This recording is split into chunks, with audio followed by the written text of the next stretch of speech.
سلام.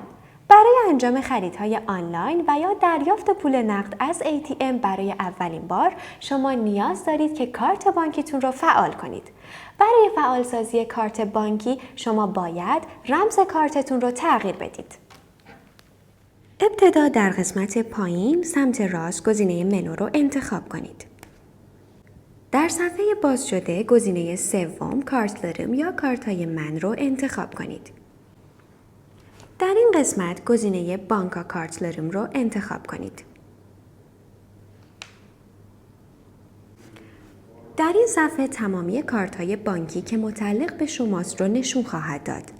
کارت بانکی مورد نظرتون که قصد تغییر رمز عبورش رو دارید انتخاب کنید.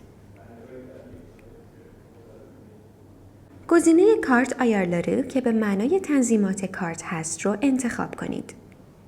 در این قسمت گزینه چهارم شیفره بلیرلمه که به معنای تعیین رمز عبور هست رو بزنید. در این قسمت رمز عبور جدید مورد نظرتون رو 2 بار تکرار خواهید کرد.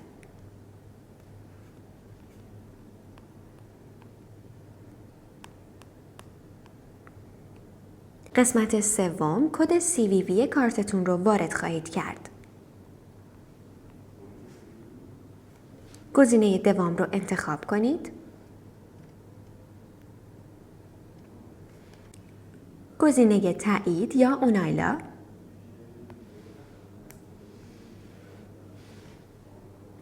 رمز کارت شما تغییر کرد.